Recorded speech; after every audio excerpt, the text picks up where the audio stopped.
Well, I call this the power to heal because I'm on a power kick this year. I've been, I just want to make this statement. The power we need to heal and live the life we truly want with confidence is already within us. It doesn't come from outside of us. We find it within us. Well, 30 years ago, I sat with a journal on New Year's Eve, just kind of reflecting on the year. And I talked about the struggle we'd had with a new baby born in November who was colicky. And that was challenging because I went back to work just within a couple of weeks. And so trying to get some rest, and just wrote about the struggles of that. We struggled with just about losing our house with some financial challenges.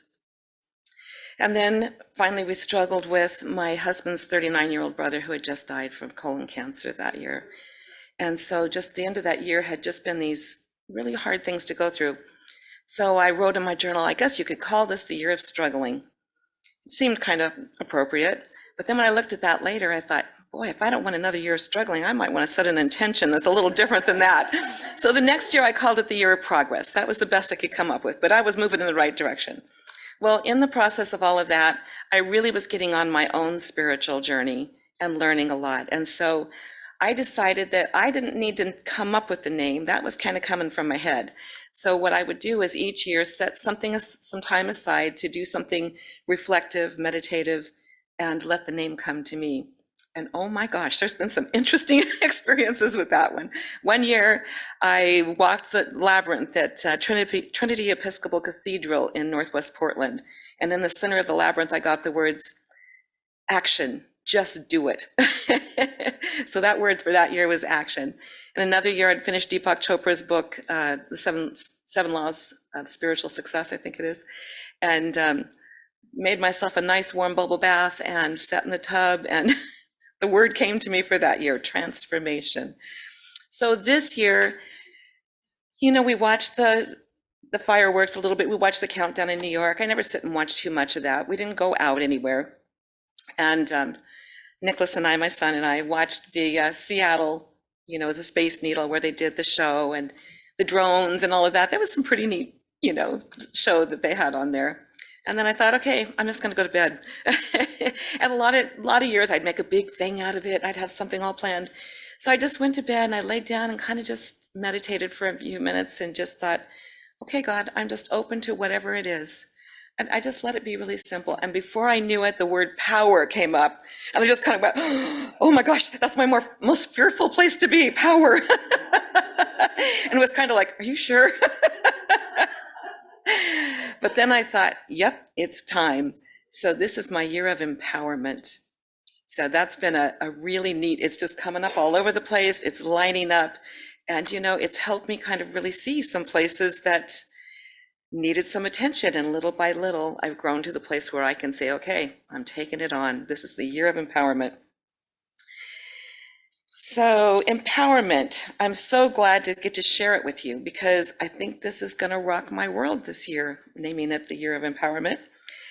In this month of January already, things have kind of been popping up all over the place, which, those coincidental things seem to do that when you start putting your attention on something. As a parent of a child with a disability, I was involved with programs that sought to support parents as well as the kids. And if the parents are doing well, the kids are going to do better, right? So we're supporting that parent to parent, matching them up with other parents of kids with disabilities. So you can see there is a light at the end of this tunnel and that things can be okay. But one of the things that came up with was that we were empowering these parents. And somebody said, no, they've already got their own power. We're not empowering them. We can encourage and support them. So that's where I'm at today too, is we've each got our own power. It's a natural thing. Alice Walker said, the most common way people give up their power is by thinking they don't have any. We already have power, and I believe it.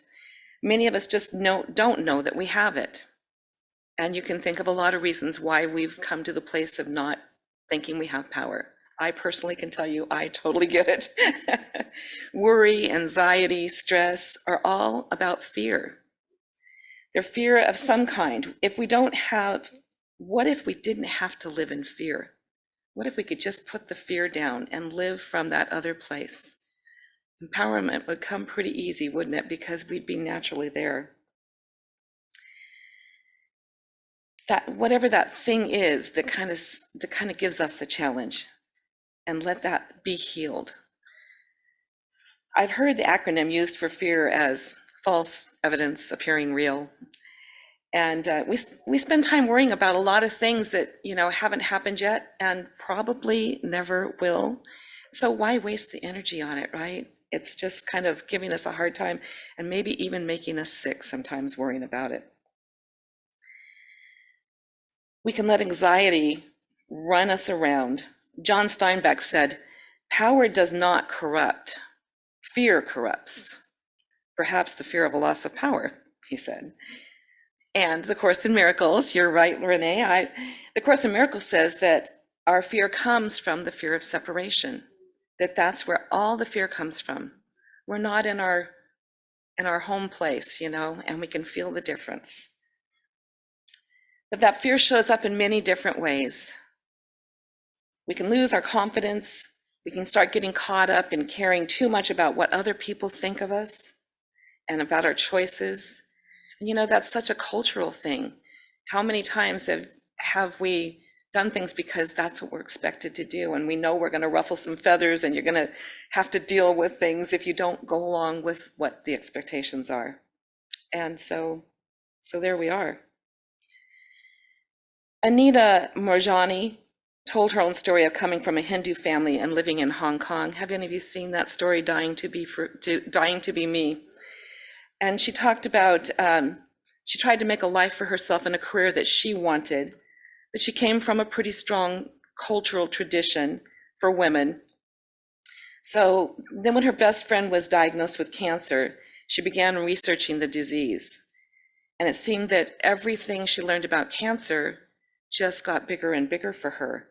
She got overwhelmed with fear with it. That's where her attention was. And then her friend and her husband's sister-in-law or brother-in-law both passed with cancer relatively soon after this. So all of that fear that she was holding in, within a short amount of time, Anita was diagnosed with cancer. And the illness developed over 4 years until finally she had a prognosis of 3 months left to live. After her organs shut down in the hospital, she had a near-death experience. It showed her the feelings and fears that had led to the disease, this experience of disease that she was having. She was faced with the option of moving into death, even though she was told it really wasn't her time yet to go. She had the choice. If she wanted to make the choice, she could do that. But she also had a choice of something different. And then she realized through her experience who she really was and came to understand the magnificence of her true self. I mean, talk about powerful. When you really get who we really are, that separation fades away because now all of a sudden you're back into your more true nature. She knew now that if she chose to come back to her human life, her body would heal quickly. She just already knew that. So here she is with lemon-sized tumors. All of her organs have shut down. She's swollen to the point she can't even open her eyes from the inflammation of the disease. And she's having this, the doctors are basically saying she's gone. And at the same time, she's experiencing everything that's happening. Her brother is traveling from India to try to get there before she passes. Her mother, the things she said, what her brother says to the doctor, she's taking it all in, which she told them later, and nobody could believe that she knew all of that. So she felt a sense of purpose in coming back. She said she experienced her biggest revelation. It felt like a bolt of lightning. I understood that merely by being the love I truly am, I would heal both myself and others. So that was her sense of purpose. She continued, "I'd never understood this before, yet it seems so obvious. If we're all one, all facets of the same whole, which is unconditional love, then of course who we are is love." I knew that was really the only purpose of life, to be ourselves, live our truth, and be the love that we are. Gosh, there's so much less to worry about, isn't there, if we just kind of take it from that place. She did come back from a coma. Within a few days, the tumors had shrunk to a fraction of the size they had been, and her organs were functioning again. She said, "I now live my life from joy instead of from fear." She completely recovered, and within a couple of days, she was ready to eat, and just everything was back and functioning well.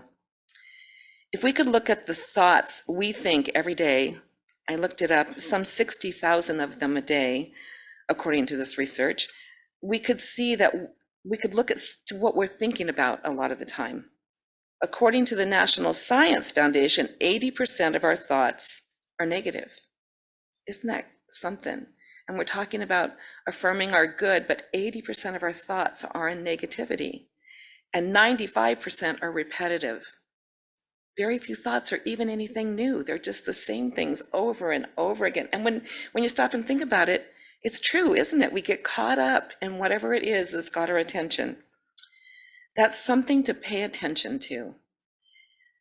So what if we interrupted some of that thinking with loving thoughts? You know, meditation's a great tool, and this is why, because we can interrupt that monkey brain that just kind of keeps going in the same old thing. Maybe we blame ourselves for something that happened to us. Well, forgiving others is important so that we can let go and move forward. But the person we absolutely need to forgive most and encourage is ourselves. Because what do you have to give to anybody else if you don't have it for yourself, right? We can come to a place of loving ourselves. And I think this is like the theme of the world right now. We have to learn how to love ourselves. The whole place will change to a different dynamic when we each can love ourselves. That's where everything changes for us. If we could do anything to change the world right now, it would be to teach people of all ages how to love themselves. Gandhi once said, I consider Gandhi kind of my hero, "Throughout history, the way of love and truth has always won." We are one with all that is. It's God. I know that I live and move and have my being in that one. Love is the power. God is love, and love is the power. Living our life in a healthy way means letting love be our power. It means letting go and letting God, because then there's nothing to worry about, right? We can trust that power, the power of love. What does it mean? What it doesn't mean is deciding about all the details for ourselves. We don't see the bigger picture, so we don't know the bigger answer. The healing that each of us is looking for is unique to us and the situation we want to heal. Yesterday, sitting in that class with these 11 people who are training to become ministers as well, the conversations got into things about God and healing and why things happen in the world, and is there really evil, and some of those deep conversations that it's hard to just pinpoint the right answer to. And when that all happened before lunch, so I went and got lunch and came back, and I said, well, I'm doing a talk for Unity tomorrow, and I've just decided I have to start all over again. So here we are. And it's true. If we took the thinking that we're in right now with the vision that we can see right now, and we made the decision of what needs to heal and how, we might be off track. We might not know the whole answer. When my son was born with Down syndrome, it was challenging. It was pretty big. And my first thought was, well, he can heal. We can fix this. I didn't say it in those words, but that's where I was going with it. Now he just turned 26 last month. I wouldn't have him any other way. And the things that have happened through his life were perfect. I've really come to understand that we all show up the way we're meant to be for a reason. And when he was about 5 months old, I had this reading done. It was an angel reading that somebody had shared with me. And I didn't have him in the room with me. She hadn't seen him. And she said, it's like he's in disguise. He's not really, but he came this way because he knew this is how he could open hearts.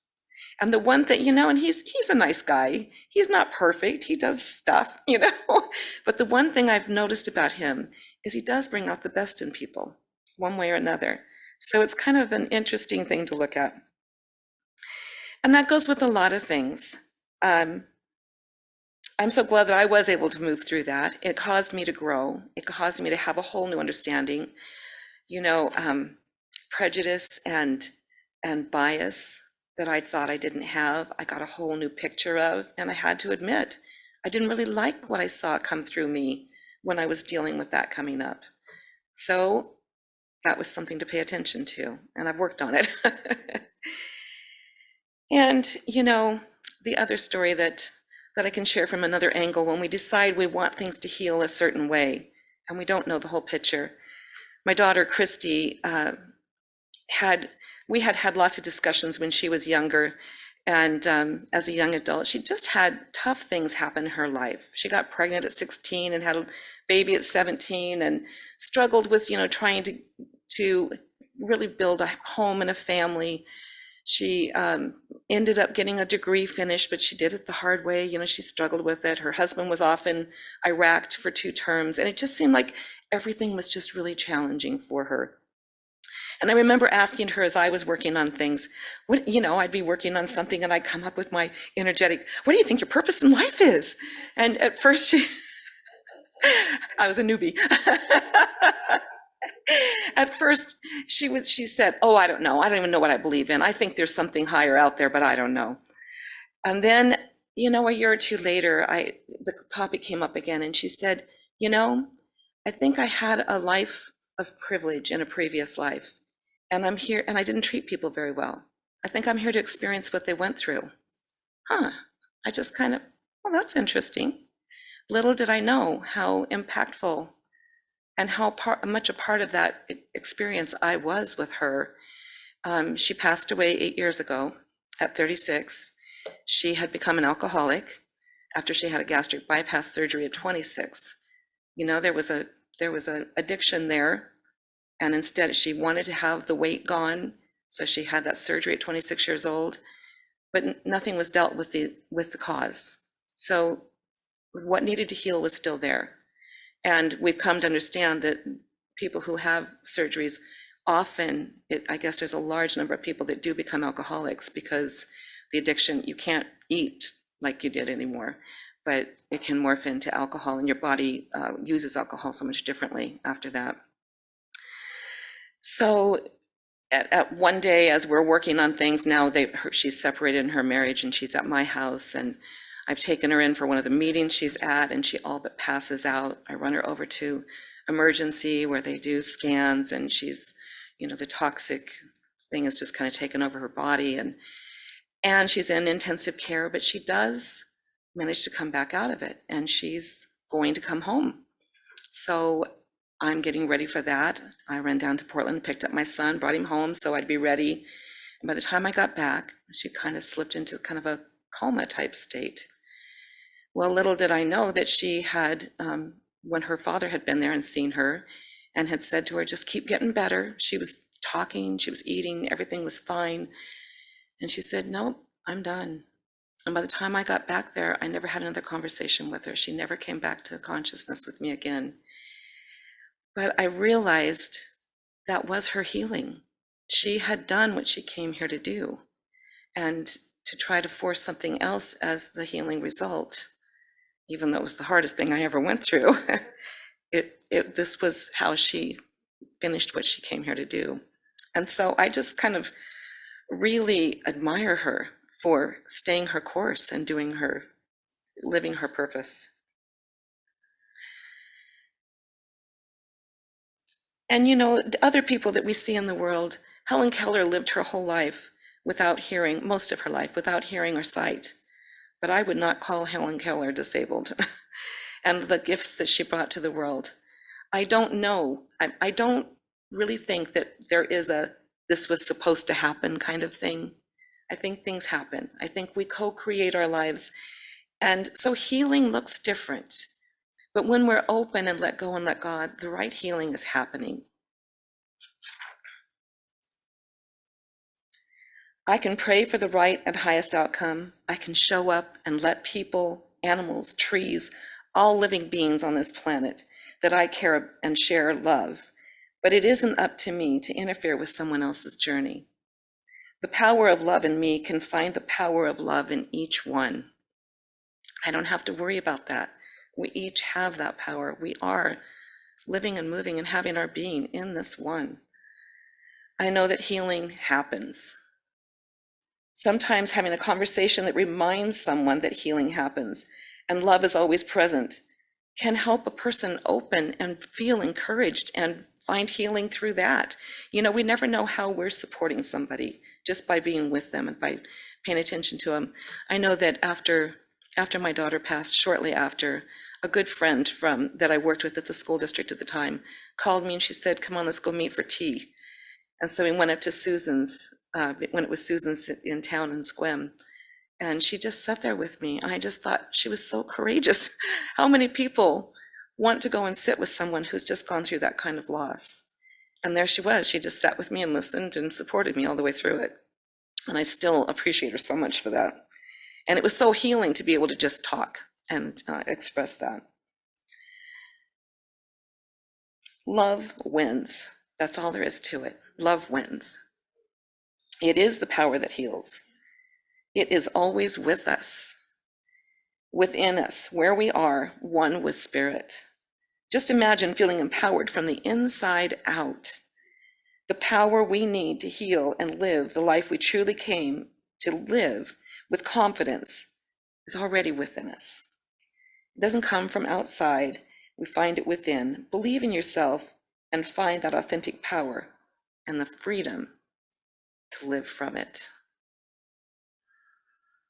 So let's just take a moment now and close your eyes if you'd like to. Just join me for a quiet moment to go within.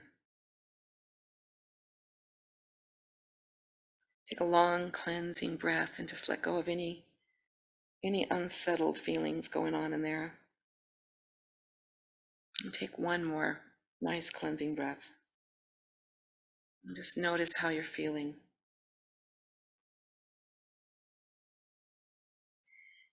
In this moment, know that you are here in this moment. The past has nothing to take from you, and the present and the future isn't here yet. I invite you to listen to these words and just make them your own. I am healthy and whole. All my needs are met. I am loved and I am loving. All is well. Just breathe these words in and let them sit with you. I am healthy and whole. All my needs are met. I am loved and I am loving. All is well. Let your heart feel the peace that comes from letting the power of love hold you.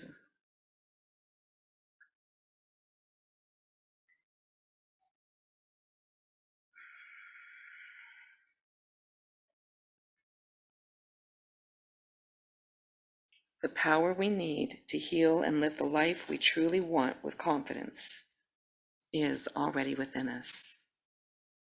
And so it is. Amen.